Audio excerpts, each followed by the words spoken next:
பிறந்த போது ஒரு 3 விதமான சூழ்நிலைகள் ரொம்ப அழகா மாறினதை நான் பைபிளில் வாசித்தேன்.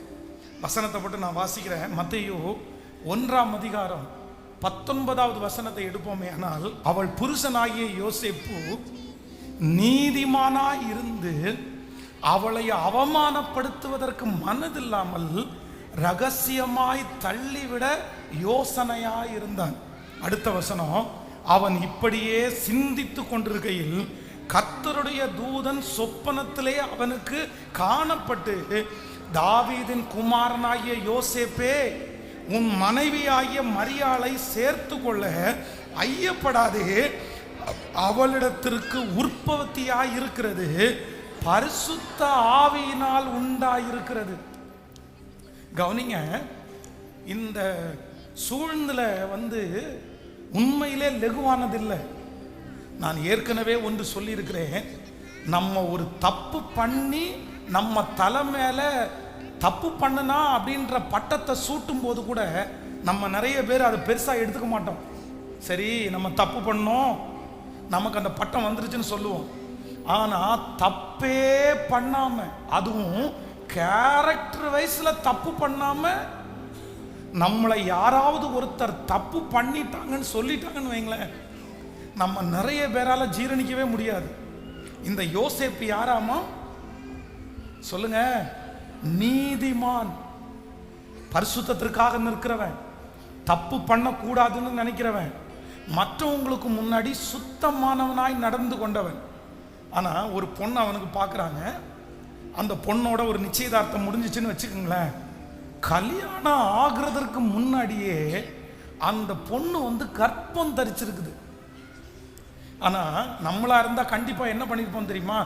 நம்ம மேல குற்றம் வரக்கூடாது என்கிறதற்காக அந்த பிள்ளை எல்லாருக்கும் முன்னாடி நிறுத்தி, என்னம்மா ஆச்சு, என்ன நடந்துச்சு, இந்த குழந்தைக்கு யார் காரணம், அவங்களை எல்லாருக்கும் முன்னாடியும் அவமானப்படுத்திட்டு நம்ம அந்த இடத்துல நீதிமான்களாய் நம்ம நிரூபிப்போம். ஆனா யோசேப்பு அதுல கூட நீதிமான். என்னவாமா, அந்த பிள்ளைய அவமானப்படுத்துறதற்கு மனசு இல்லாம எப்படி தள்ளிவிட நினைச்சாராமா? கேட்கல. நம்ம நிறைய பேர் அடுத்தவங்களுடைய குற்றத்தை பிரகடனப்படுத்துறோம், அடுத்தவங்களுடைய குற்றத்தை சொல்லி காமிக்கிறோம். ஆனா உண்மையான நீதிமான் யார் அப்படின்னு சொன்னா, தான் செய்த சகோதரனுடைய குற்றத்தை மற்றவங்களுக்கு முன்னாடி வெளிப்படையா 10 பேருக்கு முன்னாடி காமிக்கிறவன் கிடையாது. போய் போய் ஒவ்வொரு வீடு வீடா சொல்றவன் கிடையாது. ஹலோ, பார்க்குறவங்கள்ட்ட எல்லாம் இவன் இப்படி, இவன் அப்படி, இவன் இந்த பொண்ணை லவ் பண்றான், இவன் இந்த பிள்ளைய கூட்டிட்டு ஓடிட்டான், இவனுடைய முன்னாடி கதை உனக்கு தெரியுமா, இவனுடைய பிள்ளை எப்படி தெரியுமா, இன்னைக்கு நல்லவன மாதிரி இருக்கிறான், இன்னைக்கு நல்லவளை மாதிரி இருக்கிறா, ஆனா இவனுடைய கதை என்ன தெரியுமா அப்படின்னு உண்மையான நீதிமான்களா இருந்தா இன்னொருடைய குற்றத்தை, இன்னொருத்தருடைய குறைய நீங்க யாருமே பேச மாட்டீங்க. என்னை பொறுத்த வரைக்கும் இன்னொருத்தருடைய குறைய பேசுறவங்க நீதிமான்களுடைய லிஸ்ட்ல நீங்க வரவே மாட்டீங்க, வரவே மாட்டீங்க. மோசையை குறிச்சு குறை பேசினவன ஆண்டவர் விட்டாரா? சொந்த தங்கச்சி தான், மிரியாம் தான். நீ என்னுடைய பிள்ளைய குறிச்சு குறை பேசுனதுனால கண்டிப்பாக நீ பாளையத்திற்கு புறம்பே இருக்கணும்னு சொன்னார் ஆண்டவர். நீங்க குறை பேசுறத நிறுத்தல, இன்னொருத்தருடைய தப்ப உங்களுடைய வீட்டில் பேசுகிறத நீங்க நிப்பாட்டல, உங்களுக்கு அது தொடர்ந்துரும். பிள்ளைகளே, ரொம்ப கவனம். துன்மார்க்கருடைய ஆலோசனைப்படி நடவாமல், பாவிகளுடைய வழியில் நில்லாமல், பரியாசக்காரர் உட்காரும் இடத்தில் உட்காராமல், கர்த்தருடைய வேதத்தில் பிரியமாயிருந்து இரவும் பகலும் அவருடைய வேதத்தில் தியானமாய் இருக்கிற மனுஷன். ஏன் வேற வேலை உங்களுக்கு இல்லை? வேற எதுவுமே இல்லை? இதுதான் அப்படியே போய் சொல்றதா? ஆனா இவன் எந்த அளவுக்கு நீதிமான் அப்படின்னா, தன்னை குற்றப்படுத்தினா கூட பரவாயில்ல, இன்னொரு பொண்ணுடைய வாழ்க்கையை நம்ம கெடுத்துடக்கூடாதுன்னு ரகசியமாய் தள்ளி விடுவதற்கு யோசனையா இருந்தான். பொதுவாக நல்ல வாலிப தம்பிக்கு தங்கச்சிக்கு, நல்ல கவனிங்க, நல்ல வாலிப தம்பிக்கு தங்கச்சிக்கு ரொம்ப குழப்பம் எப்போ வரும் தெரியுமா? கல்யாணத்தில் தான்ப்பா அவனுக்கு ரொம்ப குழப்பமே வரும். நல்ல பிள்ளைக்கு இந்த யாரையாவது ஒருத்தரை செலக்ட் பண்ணணும்னு நினைக்கிறாங்க பாருங்களேன், எதிர்காலத்தை குறித்து கவலையே இல்லைன்னு வைங்களேன். அவங்களுக்கு நிறைய பேருக்கு தன்னுடைய வாழ்க்கையை துணையை தேர்ந்தெடுக்கிறத குறித்து, கல்யாணத்தை குறித்து பயமே இருக்காது. அவ்வளோதான், நான் காதலிச்சிட்டேன் பண்ணிடுறேன், நான் விரும்பிட்டேன் பண்ணிடுறேன்னு பண்ணிடுவாங்க. ஆனால் எனக்கு வர்ற மனைவி எப்படி இருப்பாங்களோ, கணவன் எப்படி இருப்பாங்களோ, அவங்க நல்லவங்களா இருப்பாங்க, சாட்சியாக இருப்பாங்களா அப்படின்னு ரொம்ப பார்க்குறாங்க பாருங்க. அவங்க கல்யாணத்தில் ரொம்ப குழம்பிடுவாங்க. இப்போ யோசேப்புக்கு தன்னுடைய மரியாள் கர்ப்பம் தரித்திருக்கிறத பார்த்த உடனே ஒரு பெரிய குழப்பம். பண்ணலாமா, பண்ண வேண்டாமா, தள்ளி விடலாமா, சேர்த்துக்கலாமா, என்ன பண்ணுறதுன்னு தெரியல. நிச்சயம் வேற பண்ணிட்டோம், எல்லாருக்கும் வேற சொல்லிட்டோம். ஆனால் அந்த குழப்பமான சூழ்நிலையில் ஒன்னே ஒன்று நடக்குது. ஆண்டவர் ஒரு தூதனை அனுப்பி யோசேப்போட என்ன பேசுறார் அப்படின்னு சொன்னா, நீ மரியாளை சேர்த்து கொள்றதற்கு ஐயப்படாத, அவளிடத்தில் பிறக்க போகிறது பரிசுத்தமுள்ள குழந்தை. ஆமென். நம்பர் 1, முதலாவது, இயேசு பிறக்கும் போது கர்த்தர் மாற்றின முதல் சூழ்நிலை என்ன சூழ்நிலை தெரியுமா?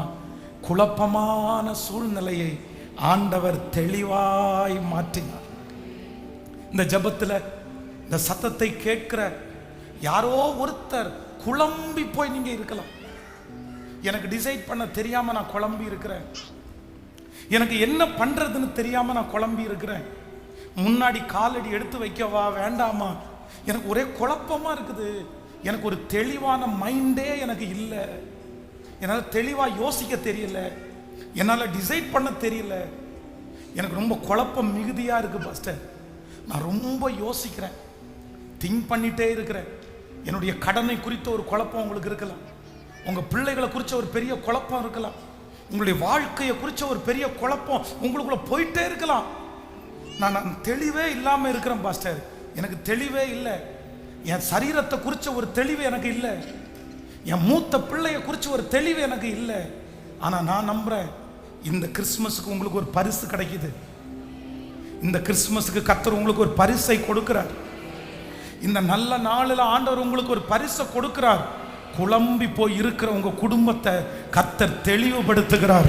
குழம்பி போய் இருக்கிற உங்களை கர்த்தர் தெளிவுபடுத்துகிறார். குழம்பி போய் இருக்கிற உங்களுடைய எதிர்கால வாழ்க்கையை கர்த்தர் ஒரு தூதனை அனுப்பி ஒரு வார்த்தை உங்களுக்கு செய்வார், ஒரு அற்புதத்தை உங்களுக்கு செய்வார். நான் நம்புறேன், அப்பொழுது உங்களுடைய குழப்பம் எல்லாம் தெளிவாய் மாற போகிறது. எத்தனை பேர் ஆமோதிக்கிறீங்க? எத்தனை பேர் இதை விசுவாசிக்கிறீங்க? எனக்கு தெரியும், இரவு நேரங்களில் குழம்புகிற நிறைய பேர் இந்த இடத்துல இருக்கலாம். அதான் என்னுடைய பைத்தியம் மாதிரி என மண்டை குழம்புது, எனக்குது மண்டை குழம்பிட்டு இருக்கு. நேற்றைக்கு இரவு கூட நான் தூங்கலை பாஸ்டர். இன்னைக்கு கூட இந்த ஆராதனை முடிச்சுட்டு போயிட்டு நான் எப்படி இதை செய்ய போறேன்னு எனக்கு தெரியல, எனக்கு ரொம்ப குழப்பமா இருக்குது. நான் நம்புறேன், ஆண்டவர் தூதனை அனுப்பி சொன்ன உடனே அவ்வளவு பிரச்சனை, அவ்வளவு போராட்டம், அவ்வளவுதான். கல்யாணம் பண்ணலாமா வேண்டாமான்ற தடுமாற்றம் சாதாரணமான தடுமாற்றம் இல்லை. வேணும்னு டிசைட் பண்ணாலும் தப்பு, வேண்டான்னு டிசைட் பண்ணாலும் மனசு ஒத்துக்காது. அந்த மாதிரி ஒரு சூழ்நிலை. சிலர் இதே சூழ்நிலையில தான் இந்த ஜெபத்தில் இருக்கிறீங்க. அதான் கையில எடுத்தாச்சு, வாயில வைக்கவும் முடியல, சாப்பிடவும் முடியல, என்ன பண்றதுன்னு தெரியல, முழுங்கவும் முடியல.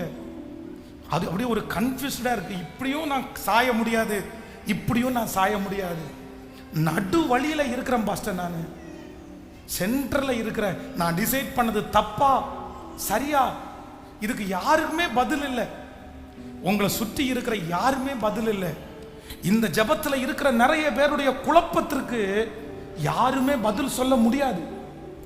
எவ்வளவு பேர் உங்களுக்கு கவுன்சிலிங் கொடுத்தாலும் அந்த கவுன்சிலிங்ல உங்களுக்கு பதில் கிடைக்காது, பதில் கிடைக்காது. அப்படிப்பட்ட ஒரு குழப்பத்தோட இந்த சத்தத்தை நீங்க கேட்டுட்டு இருக்கலாம். ஒரு வாலிப தம்பி கேட்டுட்டு இருக்கலாம், வாலிப தங்கச்சி கேட்டுட்டு இருக்கலாம். நான் ரொம்ப குழம்பி போயிருக்கிறேன். ஆனா நான் நம்புறேன், ஆண்டவர் உங்களுக்கு ஒரு தூதனை அனுப்புகிறார். நான் நம்புறேன், என்ன உங்களுக்கு அனுப்பி கர்த்தர் சொல்றாரு, நான் உனக்கு ஒரு தெளிவை தருவேன். எத்தனை பேர் கவுன்சிலிங் கொடுத்து மாற்ற முடியாத அந்த குழப்பத்தை கர்த்தர் ஒரு வார்த்தை உங்ககிட்ட பேசுவாரு. கர்த்தர் ஒரு சூழ்நிலையில உங்களை நடத்துவாரு. அப்பொழுது உங்களுக்கு ஒரு தெளிவு வரும் பாருங்க. அந்த தெளிவு ஒரு வைராக்கியத்தை கொடுக்கும், ஒரு நம்பிக்கையை கொடுக்கும். அந்த தெளிவினால் உங்களுக்கு முன்பாக இருக்கிற எவ்வளவு பெரிய மதலை ஆனாலும் நீங்கள் தாண்டுவீர்கள். நம்புறவங்க கைகளை மேல தட்டி, நம்புறவங்க குழப்பமான சூழ்நிலையில எனக்கு ஒரு தெளிவை தருகிற கர்த்தர், யோசேப்புக்கு தெளிவை கொடுத்தவர் உங்களுக்கு என்ன கொடுக்க விருப்பப்படுறாரு அப்படின்னா, உங்களுக்கு ஒரு தெளிவை கர்த்தர் கட்டளையிட போறார். உங்களுக்கு ஒரு தெளிவை கர்த்தர் கட்டளையிட போறாரு. விசுவாசிக்கிறீர்களா? எத்தனை பேர் நம்புறீங்க? சொல்லுங்க ஆண்டவரிடத்துல, குழப்பமான சூழ்நிலையில எனக்கு தெளிவை கொடுக்கிற ஒரு நல்ல கர்த்தர். கடன் வாங்க வேணுமா வாங்க வேண்டாமான தடுமாற்றத்தை கர்த்தர் மாற்றுவார். இந்த நபரை கல்யாணம் பண்ணலாமா வேண்டாமா அந்த குழப்பத்தை மாற்றுவார். என்ன செய்யறது என்று இருக்கிற அந்த குழப்பத்தை கர்த்தர் மாற்றுவார். ஆண்டவர் யார் அப்படின்னா, தெளிந்த நீரோடை. ஹல்லேலூயா. கைகளை உயர்த்தி ஆமேன் சொல்லுங்க பார்க்கலாம். நான் உங்களை திருப்தி இல்லாம நான் அனுப்புறதுக்கு விரும்பல, உங்களை திருப்தியோடு அனுப்பணும்னு நான் விரும்புகிறேன். ஏன் அப்படின்னா, இந்த மாதிரி ஒரு சொத்தை எங்கேயுமே நம்ம பார்க்க முடியாது. இது ஒரு பெரிய சொத்து, இது நமக்கு கிடைச்ச ஒரு பெரிய சொத்து. இதுல எப்பேற்பட்ட மனுஷனும் வாழ்ந்துருவான், எப்பேற்பட்ட மனுஷனும் வாழ்ந்துருவான். ஆமேன் சொல்லுங்கள். பாஸ்டர் அம்மாவை ஒரு உங்களுக்கு சொல்லி சில நிமிடங்களை முடிக்கிறேன். கல்யாணத்திற்காக ஏற்பாடு பண்ணும்போது எனக்கு வந்த குழப்பத்திற்கு அளவே இல்லை. ஆண்டவருடைய பிள்ளைகளை அவ்வளவு குழப்பம். இவங்களை கல்யாணம் பண்ணலாமா வேண்டாமான்ற அந்த குழம்பத்திலேயே அப்படி தூங்கவே இல்லை பாருங்களேன். தூக்கமே போயிடுச்சு எனக்கு. தூக்க மாத்திரை போடுற அளவு குழம்பிட்டேன். ஏன் அப்படின்னு சொன்னா, என்கிட்ட இருக்கிற ஃப்ரெண்ட்ஸ் எல்லாம் ஒவ்வொருத்தரும் ஒவ்வொன்று சொல்ல ஆரம்பிச்சாங்க. அந்த பொண்ணு ஹைட்டா இருக்குன்றாங்க, குண்டா இருக்குன்றாங்க, டாமினேட் பண்ணும் அப்படின்றாங்க, அவங்க ஃபேமிலியில் ஒன்று ஊழி இழுத்துருவாங்க அப்படின்றாங்க. என்னென்னமோ. நான் ஊழியத்தை எல்லாம் அப்போ அவ்வளோ பக்குவமாக கட்டி காக்கணும் அப்படின்னு நினச்சேன். ஒருவேளை நான் நல்லா உங்கள்கிட்ட பேசும்போது அவங்க உங்கள்கிட்ட சொல்லுன்னு விழுந்துட்டா, நான் உங்களை திட்டுறது கூட உங்களுக்கு நிறைய பேருக்கு பெருசாக தெரியாது. ஆனால் பாஸ்டரமாக திட்டுறதை நீங்கள் நிறைய பேர் விரும்ப மாட்டீங்க. அந்த மாதிரிலாம் நிறைய கற்பனை ஓடிட்டே இருக்குது, என்னென்னமோ யோசிக்குது. அப்புறம் இன்னொன்று, உனக்கு இங்கிலீஷே தெரியாது, அந்த அம்மாவுக்கு இங்கிலீஷ் தெரியும்னு வேற நிறைய பேருக்கு. ஆமாம், எனக்கு என்னென்னமோ ஓடுது. அப்படியே குழம்பி போய் பண்ணலாமா வேண்டாமா, ஃபோட்டோவை எடுத்து முன்னாடி பார்த்துட்டு பண்ணலாமா வேண்டாமா அப்படின்னு ரொம்ப குழப்பமாக இருக்கும்போது ஒரு 3 அடையாளத்தை ஆண்டவரிடத்தில் கேட்டேன். அந்த 3 அடையாளம் நடக்கும்ங்கிற பெரிய நம்பிக்கையெல்லாம் இல்லை. ஆண்டவரே உமக்கு சித்தமானா இந்த 3 எனக்கு நடந்துரட்டும் அப்படின்னு சொல்லி அந்த 3 காரியத்தையும் ஆண்டவர் அப்படியே நடத்தின உடனே என் இருதயத்துக்குள்ள ஒரு சமாதானம் வந்துச்சு பாருங்களேன். அவ்வளோதான். அதுக்கப்புறம் யாரு என்ன சொன்னாலும் அதை குறிச்ச ஒரு நெகட்டிவ் அன்னைக்கும் வரல, இன்னைக்கு வரைக்கும் வரவே இல்லை. நான் நம்புறேன், அப்படிப்பட்ட ஒரு தெளிவை கர்த்தர் பிறந்த நாளில் அந்த யோசேப்புக்கு கொடுத்தது போல உங்களுக்கு ஒரு தெளிவை கொடுப்பார். சகோதரனே, உன் வேலையை குறித்து ஒரு தெளிவை கர்த்தர் தருவார். உன் எதிர்காலத்தை குறித்த ஒரு தெளிவை உனக்கு அவர் தருவார். நம்புறவங்க கரங்களை தட்டி உனக்கு ஒரு தெளிவை, உன் பிள்ளைகளுக்கு ஒரு தெளிவை தருவார். கலங்கி போய் இருக்கிற உன்னுடைய குடும்பத்திற்கு ஒரு தெளிவு கடந்து வரும். ஹல்லேலூயா. கலங்கின நீரை தெளிய பண்ணுகிற ஒரு நல்ல கர்த்தர் அவர். ஒரு நல்ல கர்த்தர், நல்ல கர்த்தர். நம்பர் 2, ரெண்டாவது மத்தேயு எழுதின சுவிசேஷம் 1ஆம் அதிகாரத்தினுடைய 23வது வசனத்தை வாசியுங்கள். மத்தேயு எழுதின சுவிசேஷம் 1ஆம் அதிகாரத்தினுடைய 23வது வசனம். அவன் இதோ ஒரு கன்னியை கற்பவதியாகி குமாரனை பெறுவார், அவருக்கு இம்மானுவேல் என்று பெயரிடுவார்கள் என்று சொன்னான். இம்மானுவேல் என்பதற்கு தேவன் நம்மோடு கூட இருக்கிறார் என்று அர்த்தமாம். ஆமேன் சொல்லுங்கள். நம்பர் 2, ரெண்டாவது, இயேசு பிறக்கும் போது ஒரு சூழ்நிலை மாறுது. என்ன சூழ்நிலை அப்படின்னு சொன்னா, சாதாரணமான ஒரு சூழ்நிலை அல்ல, மிக அதிகமான நெருக்கம் யூதா ஜனங்களுக்கு உண்டாயிருக்கிறது. இந்த வசனம் யாருக்கு பேசப்படுதுன்னா யூதர்களுக்கு தான் பேசப்படுது. உங்களுக்கு ஒருத்தர் பிறப்பார், அவருக்கு பேர் இம்மானுவேல், அவர் அதுக்கு அர்த்தம் அவர் உங்களோடு கூட இருக்கிறார் என்று அர்த்தம். ஆனா அந்த யூதர்கள் என்ன சிச்சுவேஷன்ல இருந்தாங்க அப்படின்னு சொன்னா, அவர்கள் நல்லா இல்ல, அவங்க யாருமே சொந்த ஊர்ல இல்லை, எல்லாருமே புறக்கணிக்கப்பட்டாங்க. என்ன அப்படின்னா, அப்பொழுது இருக்கிற ரோம அரசாங்கம் யூதர்களை எல்லாம் பார்த்து பார்த்து ரொம்ப ஸ்ட்ரிக்டா நடத்தினாங்க, ரொம்ப கடினமாய் நடத்தினாங்க. தன்னுடைய சொந்த ஊர்ல பிழைக்க கூட தெரியாம இஸ்ரவேல் ஜனங்கள், அன்னைக்கு அந்த யூத ஜனங்கள் நிறைய இடத்துல சிதறி சிதறி கிடந்தாங்க. தன்னுடைய உள்நாட்டில் இருந்தவங்க கொஞ்சம் பேர் தான் இருந்தாங்க. உபத்திரவத்தினுடைய உச்சகட்டத்தில் இருந்தாங்க. அவங்களுக்கு பசிக்கு சாப்பாடு இல்லை, அவங்க பிள்ளைகளுக்கு எதிர்காலம் இல்லை. அந்த நேரத்தில் தான் ஒரு நற்செய்தி வருகிறது, இம்மானுவேல் உங்களுக்கு பிறப்பார். அப்பொழுது இந்த சூழ்நிலையெல்லாம் உங்களுக்கு என்னப்படும்? இஸ்ரவேல் ஜனங்கள் யூதருக்கு ராஜாவாய் பிறக்கிறவரை போய் அந்த சாஸ்திரிகள் எல்லாரும் போய் தேடினாங்கல்ல, யூதருக்கு ராஜாவாய் பிறக்கிறவர் எங்கே அப்படின்னு கர்த்தர் சொல்லும் போது, தூதன் சொல்லும் போது ஸ்ட்ரெயிட்டா எங்க போனாங்க? மாட்டு தொழுவத்துக்கு போனாங்க. எங்க போனாங்க? அரண்மனைக்கு போனாங்க. எதற்காக அவங்க அரண்மனைக்கு போனாங்கன்னா, அவங்க அரண்மனைக்கு போறதுக்கு ஒரு காரணம் இருக்குது. ஏன்னா அவங்க எல்லாருமே கஷ்டப்பட்டு இருக்கிறாங்க, எல்லாருமே துரத்தப்பட்டு இருக்கிறாங்க. அந்த அரசாங்கத்தால எல்லாருமே மன வருத்தத்தோட இருக்கிறாங்க. இப்போ இந்த சூழ்நிலைக்கு மாறணும்னா இவங்கள மாதிரி கஷ்டப்பட்ட ஒருத்தர் பிறந்தா முடியாது. இவங்களுக்கு ஒரு ராஜா பிறக்கணும். அந்த ராஜா சாதாரணமான இடத்துல பிறக்க கூடாது. எங்க பிறக்கணும் தெரியுமா? ராஜா அரண்மனையில பிறந்தாதான் அந்த ராஜாவால நமக்கு நன்மை கிடைக்கும்னு இயேசு பிறக்கிறார்ன்ற செய்தியை கேட்ட உடனே ராஜா அரண்மனைக்கு போனாங்க. அப்ப நான் நம்புறேன், இன்றைக்கு இந்த ஜபத்துல இருக்கிற ஆண்டவருடைய பிள்ளைகளே, ஒருவேளை இந்த கிறிஸ்துமஸுக்கு ஒருவேளை நீங்க நிறைய பேர் உபத்திரவத்தினுடைய உச்சகட்டத்தில் இருக்கலாம். யாரும் அறியாத ஒரு உபத்திரவம் உங்களுக்கு இருக்கலாம். ஆனா இந்த உபத்திரவத்திலிருந்து விடுதலை ஆக்குறதற்கு ஒரு பெரிய வழி திறக்கணும், ஒரு பெரிய பாதை திறக்கணும், அப்பதான் எனக்கு விடுதலை கிடைக்கும்னு நினைக்கலாம். ஆனா இயேசுனுடைய பிறப்பு, நான் நம்புறேன், இம்மானுவேல், இம்மானுவேல், கர்த்தர் உங்களோடு கூட. ஹல்லேலூயா. நீங்க ராஜா அரண்மனையில் அவரை தேடுறீங்க, நீங்க அவரை பெரிய பெரிய இடத்துல தேடுறீங்க. ஆனா அவர் எங்க பிறக்கிறார் அப்படின்னு சொன்னா, மாட்டு தொழுவத்துல பிறக்கிறாரு. நீங்க உயர்ந்த ஒரு இடத்துல இருந்து பிறந்தாதான் என் பிரச்சனையை மாற்ற முடியும்னு நினைக்கிறீங்க.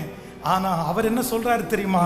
நான் உங்களில் ஒருவனை போல பிறந்தாதான் உங்களுடைய சகல சூழ்நிலைகளையும் நான் அறிய முடியும் என்கிறதற்காக அவர் ராஜாவாய் இருந்தும் அவர் மாட்டு தொழுவத்தை அவர் தெரிந்தெடுத்தார். இன்றைக்கு நான் உங்களுக்கு பிரசங்கம் பண்ணுகிற இயேசு யார் தெரியுமா? அவர் நினைத்திருந்தால் எவ்வளவு உயரத்தில் வேண்டும் என்றாலும் பிறந்திருக்கலாம். ஆனால் அவர் அப்படி பிறக்கிறதற்கு ஒரே ஒரு காரணம், உங்களை குறித்த சகலவற்றையும் அவர் அறிஞ்சுக்கணுன்றதற்காக. இன்றைக்கு இந்த ஜபத்தில் இருக்கிற உங்களை குறித்து யாருக்கு தெரியாட்டாலும், நீங்க போகிற பாதை யாருமே கண்டுபிடிக்காட்டாலும், நான் நம்புறேன், உங்களை பற்றி சகலமும் அறிந்தவர் நீங்க தகப்பனை இழந்து நின்னா அந்த இழப்பு எவ்வளவு பெருசுன்னு கர்த்தருக்கு தெரியும். நீங்க பிள்ளையை இழந்து நின்னா அந்த இழப்பு எவ்வளவு பெருசுன்னு ஆண்டவருக்கு தெரியும். நீங்க இருக்கிற சகல உபத்திரவத்தையும் அறிந்திருக்கிற ஒரு கர்த்தர் நம்மத்திலே அசைவாடுகிறார். நம்புறவங்க கரங்களை தட்டி, கரங்களை மேல தட்டி ஆமென் ஸ்தோத்திரம் ஹல்லேலூயா. கைகளை அசைத்து ஒரு ஹல்லேலூயா சொல்லணும்.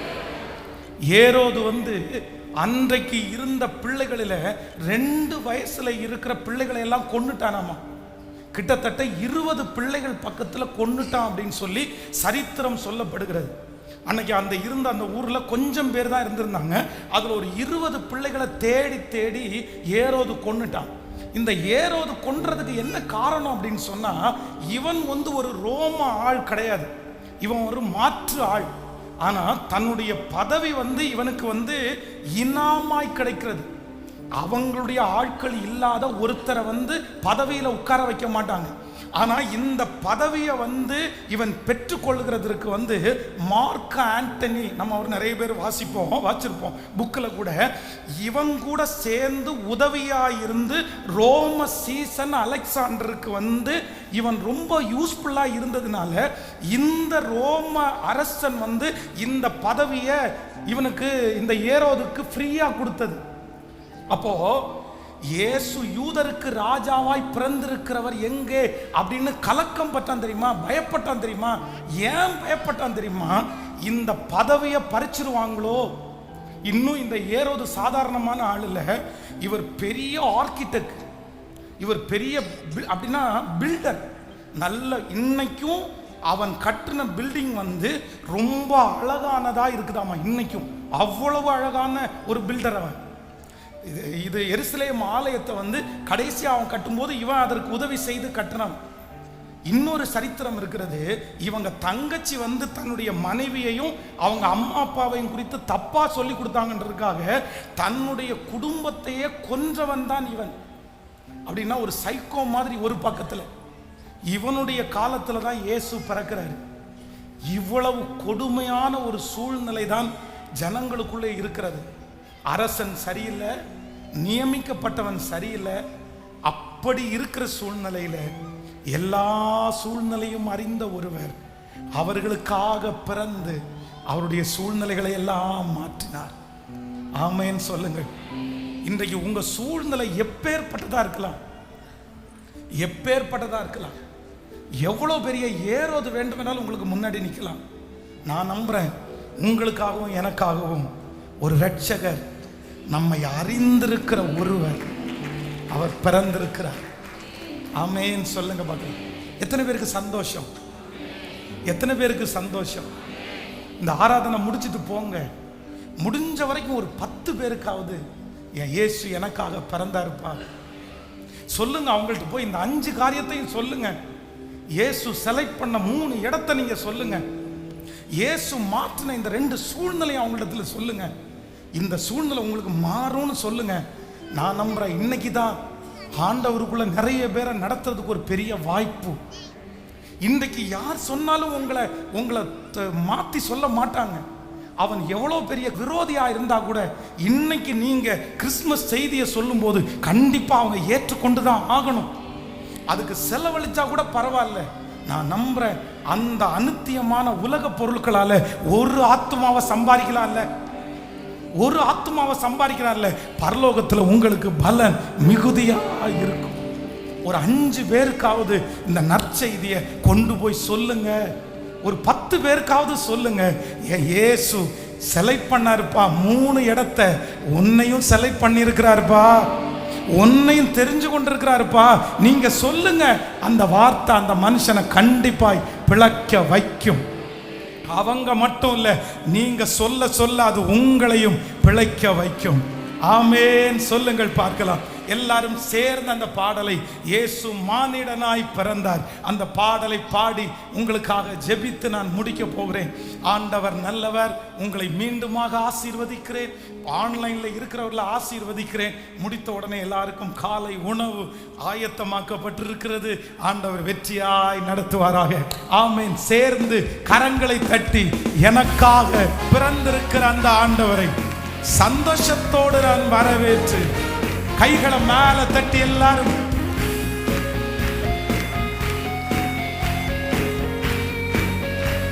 ஹalleluya. சுமானிடனாய் பிறந்தார் இந்த லோகத்தை மீட்டிடவே இறைவன் மொழியாய்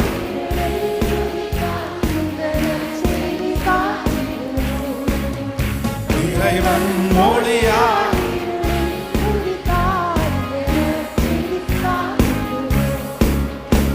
சுமானிடனாய் யாக்கோபிலோ நட்சத்திரம் இவர் வாக்கு மாறாதவரே. பாடுவோம். யாக்கோபிலோ இவர் வாக்கு மாறாதவரே.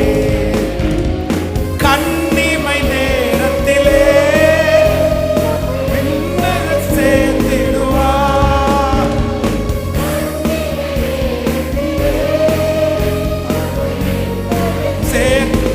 கைகள மேல சும்மானிடனாய் பிறந்தார் இந்த லோகத்தை மீட்டிடவே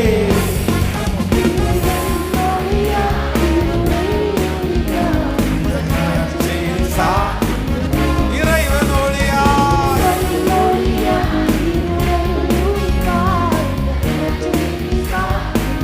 கரங்களை தட்டி இவர் ஆலோசனை கர்த்தர், இவர் அற்புதமானவர், விண் சமாதான பிரபு, சர்வ வல்லவர் பிறந்தார். கைகளை மேல உற்சாகம் எல்லாரும் தட்டி ஆமென். ஹalleluya. ஆலோசனை கர்த்தரே இவர் அற்புதமானவரே. திரும்ப திரும்ப சொல்லுவோம்.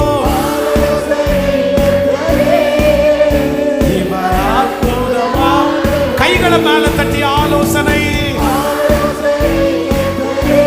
உங்க சத்தம் எழுப்பட்டும். சொல்லுவோம். ஆலோசனை அற்புதமான விண் சமாதான பிரபு, சர்வ வல்லவர் பிறந்தாரே.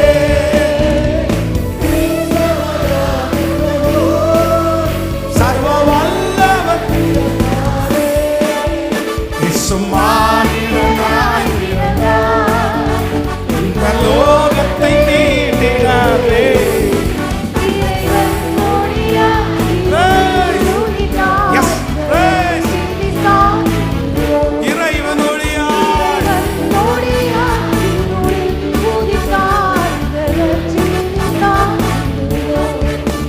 ஆமென்.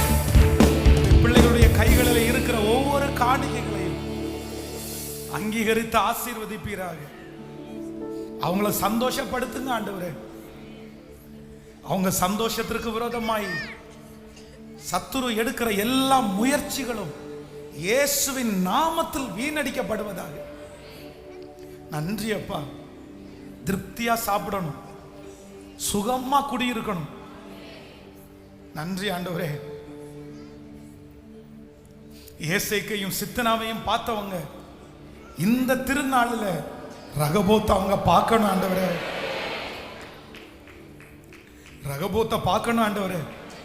அப்படியே இந்த ஆலய ஆராதனை முடிச்சு போகும்போது மனசுக்குள்ள ஒரு நிறைவோட அந்த கனத்தை இருதயத்தெல்லாம் எடுத்து வச்சுட்டு, எனக்காக இவ்வளவு பெரிய தேவன் பிறந்திருக்கிறார், இதுக்கப்புறம் நான் ஏன் பயப்படணும்? அப்படிப்பட்ட ஒரு விசுவாசம், நம்பிக்கை உங்க பிள்ளைகளுக்குள்ள உண்டாகட்டும் ஆண்டவரே.